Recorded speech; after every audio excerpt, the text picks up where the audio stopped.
down intro. Was this there last week? I need to watch the other episode because I do not remember the intro being like this. But I love this intro.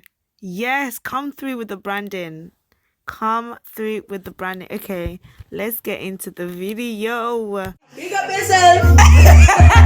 Hi guys, thank you so much for tuning in and clicking on this video. It's the latest on trend with your girl Biani.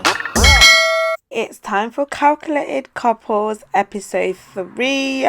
The reaction, the breakdown. Let's get into it. First of all, I just want to apologize, guys. I missed episodes 2 reaction. Yeah, by the time I got into it, the days were passing and I was just like, yeah, no.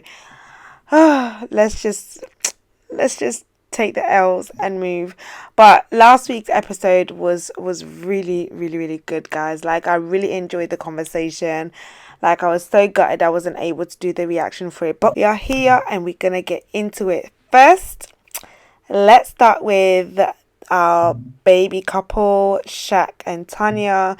I call them our baby couple because, you know, they're the youngest and they're sweet. Like, they're sweet and they're like the baby couple, but you can see that they're growing and they're learning and they're open, and I really, really like that about them. I love how free they are. It's like, you know, puppy love, you know. So last week Shaq was saying a lot of questionable things, like a lot of questionable statements. He was cornered a bit. I feel like he's turned things around this week. I really, really like his way of thinking, and, you know, just him really talking about the validation from parents or from his sisters, as he's closer to his sisters, and even Tanya actually saying that, you know, because her mum is her best friend. So the conversation was, let me give you guys a little background if you didn't watch it. So the conversation was that if your parents' family didn't like the person that you were dating and they were like, no, we're not feeling it, we're not feeling the energy, what would you do? Would you stay with that person? Would you stick? Or would you, I don't know what the other word is, stick or, anyways, you guys get the gist, right? So would you stick or would you leave? And on the flip side, what would you do if your friend didn't like the person that you was with and was giving you advice? It's evident that Tanya and Shaq are very family oriented, and I think when you are very close to your family, of course what your family says and your family's opinions are really, really important. So their opinions, their thought towards your choice of partner will matter. And I really like the point that actually Paul kind of brought to the table, in a sense that if you're older and you're not living at home, would you still have the same approach, and would you still be as open to listen, to take on the advice? And I also like their honesty. You know, they were like, well, maybe it's because we're still young, maybe that's why we feel like we would listen to them. Like, guys, when they say they will listen to them, so if mum or Shaq, his sisters were like, no, we don't like her, best believe it will be a straight lock off. I just really liked how open and reflective they were. Like, they're very, like, they're critically analyzing their responses, their relationships, and their honesty. Like, even him saying, like, yeah, if my sisters told me to, nah, like, you ain't it, I would have locked it off. Like, I can't lie. And I really liked how Shaq demonstrated a level of, like, maturity. And I don't know, like, I just enjoyed his thought process. I was just like, okay, Shaq, like, come through with the wisdom. One thing I do like about Calculated Couples is, like, there's actually a lot of wisdom coming out. Like, there's actually a lot of, like, solid advice. Like, you know, it's a really great bunch that Paul has gathered together, in the sense that these are established, married couples. They are talking from experience, and that's really, really important. I feel like there's a lot more substance to what they say compared to, you know, when people create podcasts and they talk about relationships and they don't even know how to keep one for more than a week. Do you get what I mean? So I really, really, really enjoyed this side of conversation because they are talking from experience, they are mature, you could tell that they're adults, they're not kids. And even with our baby couple, they are open, you know, like they've got their head set on their shoulders, like you could tell they're grounded people. So yeah, it's really, really good. Like I really, really enjoyed it. Iman and Miss Cameroon, I like this dynamic and I like the fact that we're able to hear their story with more details. I like the fact that they are just themselves. This is exactly how they are. Like seriously, this is exactly how they are. Sometimes it just seems like they're just in their own world, and like I love it. The things that they are saying, like I actually laughed today. I can't lie. I laughed. Just the way Iman is talking and things, like first he kept his girlfriend hostage, like she wasn't allowed to go anywhere. And second of all, like even when they went to Ghana and him having like that panic attack, like that was real. Like, so I can definitely understand like just being in that crowd and, you know, having those thoughts going through you, feeling claustrophobic, you know, that change of environment, like it seemed quite drastic, you know. And then having somebody who's just such an extrovert, just wanting to live their life and be loud, and you just want to be like indoors, you know, like hiding away from everything. So yeah, that must have been really, really tough for him. And it's nice that he's able to openly talk about it. And I like the humor, like they're just humorous, like they're just humorous. Like I just really like their story, and you know their story is really profound. Like I would love to hear more about them. Like I just feel like there's so much like that they went through on each side, you know, from her perspective, breaking up then coming back together. It's like wow, that's when I think about them, you know, I'm just like rah, like wow, she really went through it, you know. And with him and his rules, and regulations, like she really went through it. But yeah, man, like really, really great couple. Love the humor. Really interesting journey. So yeah, I'm really, really looking forward to now seeing like okay, what you're in Ghana, like what happened. And I liked how Paul really is really paying attention to everything. Like he's doing a really good job at bringing them back to the main point, because sometimes when you're having open dialogue and conversation, it's easy to divert, you know, and to digress. But I liked how he's like, okay, let's come back to Ghana. Like he's doing really well.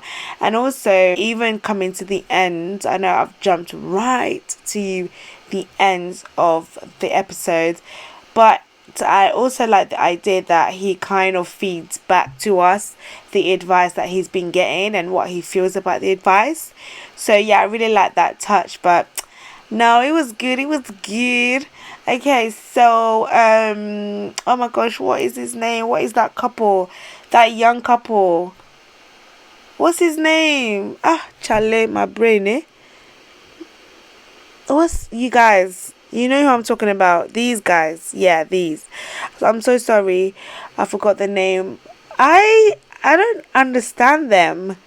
I don't know. Like I just when they was talking about getting advice from their parents about moving in together, etc., and I get where they were coming from, but at the end of the day, and it might just be just how you were raised, really. Yeah, because even when Paul was like from his time and how he's been raised, you wouldn't, you know, even move in with somebody until you're married. Now, how many people are doing that now? But even so, it was almost like who are your parents? You know what I mean? Like are you gonna take advice from people? And it's like, yeah, I know, but we're not talking about people. We're talking about your parent. And I feel like obviously because his mum has passed, and I don't know what the background is with her and her family, but I tend to find that people that haven't really had that strong family unit always create their own way. They tend to do things by themselves and create their own path, and not because, oh, I'm older and I'm ready to now create my own way in life. I don't know, and I'm still trying to get to know them. I'm still trying to understand them, to be honest. Like, I'm still trying to find out about them. It just seems like whatever they're doing is working for them, and I think that's the most important thing, really. Solomon. Okay, let's talk about Solomon. Solomon gives me jokes. Oh my gosh. He's like, please, do you know what free speech is? Let me have my own free speech. I absolutely love Solomon. Like, he is such a character. This is somebody who is very vocal, very opinionated, stands strong in his opinion. And if free speech was a person, that would be him. I like what he said. Like, we know, I'm paraphrasing, of course, we're not the most beautiful people on earth. We're not the most kind people. We're not the most this. We're not the most that. I'm sorry, but that's just the truth. Like, that's just the fact. It seems like, they have a great loving relationship. It seems like it works for them. If his own wife is not moved by the comment that was made, then what's the problem? Like, do you know what I mean? Like, if she's not hurt by it, if she doesn't feel a certain way about it, then what's the problem? Like, it is what it is. The fact that everybody is outraged but her is interesting. It's a bit weird, because she's fine. But I love his way of thinking. Obviously, he's very controversial in his statements, and this is what he's known for. But I love it. I think it's great. I actually agree with most of the things that he says. And it might just be that he's a traditional man and that's what he stands for. And of course, being in a time when it's constantly moving and modernizing, then there's always going to be a conflict of change, I suppose, because a new modern creation is not really going to try to operate in older ways. So yeah, there's always going to be that resistance, to be honest. But I think even with him being traditional, I do think that he does reflect and readjust if needs be, and I think he has shown that with him being a feminist. So yeah, like, really interesting couple. Like, I'm actually, they're actually growing on me, and I liked one thing that makes me laugh is, like, when they just talk among themselves. Like, I'm like, you lot are being trolls. Like, how are you gonna troll Paul right now? Like, when they're like, you seem triggered right now. Yeah, but don't he seem triggered? Like, that is so, like, school kid ground behavior. Like, what? If your friend or, like, your sister, somebody really close, like, you're together and you're just trolling somebody, you're just like, why does he seem triggered? Yeah, don't you think he seems triggered? And the person is just right there. Like, it's so crazy. But I love how honest and direct he is. Like, even when he was saying to Paul, like, you just don't seem like somebody who's ready for marriage or relationship, whichever one he said. And he was like, when was the last time you went to church? Like, you just don't seem like somebody who carries the presence of God. And you may not have said that, but I get the point, and I think they're valid questions. Sometimes people ask questions because they genuinely want to know, and I don't think that it's them being judgmental, but perhaps there is an element, but I do think that it's genuine. So on the topic, let's talk about the pastors. Ooh, come on. Nah, they actually grown on me. Like, I can't lie, they're growing on me. Every single time I see them and I hear them, I get really nervous and icky when people start talking about God. And it's like, could you pick people who actually understand the word, the vision, the mandate, the calling? Like, can you actually bring people who are able to dissect the words? And Paul did it. Yay! No, it's nice that, like, listening to them, I can actually listen to them, like, they could have a whole session and I won't feel cringe. I won't feel like, oh no, that's not how we think. People, like, I don't have to defend the faith. Usually when so-called Christians either have videos or podcasts where they're talking about faith, like, oh, I was about to digress then for a second.